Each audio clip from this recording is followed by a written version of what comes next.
Les habitations sociales du Roman Pays, c'est au total 2700 logements en fonds propres et une gestion de 3200 logements au total.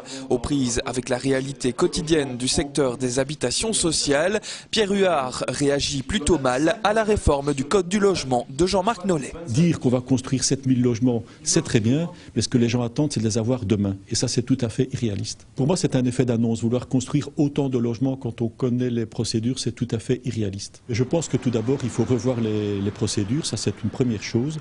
Pour faire avancer un dossier, il faut entre 6 à 7 échanges avec la Société Wallonne du Logement. C'est donc dire que ce sont des semaines, des mois, voire des années qui s'écoulent avant qu'un dossier puisse avancer. Pour Pierre Huard, il est donc important d'établir des priorités et de plancher avant tout sur le parc immobilier existant, celui-ci étant composé en grande partie d'habitations énergivores. Mieux isoler les constructions existantes. Il n'est pas étonnant de voir par exemple des locataires qui sont amenés à payer des coûts énergétiques supérieurs au loyer qu'ils payent.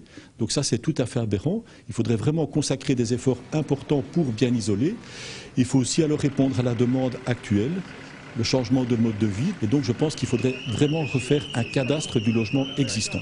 Le projet de Jean-Marc Nollet veut aussi miser sur la mixité et l'accès des revenus moyens à l'ensemble du parc locatif public. Une mixité qui est déjà mise en place pour Pierre Huard. On n'a pas entendu évidemment la proposition du ministre. Nous, ce qu'on a déjà fait par exemple à Tubize, c'est de rénover des appartements avec un restaurant au rez-de-chaussée. À Ytre, ça a été inauguré l'année passée. C'est donc 3 appartements avec une crèche au rez-de-chaussée. Je pense que c'est dans ce sens-là qu'il faut aller. La réforme de Jean-Marc Nollet n'est donc pas appréciée par tout le monde. Elle fait en tout cas parler d'elle.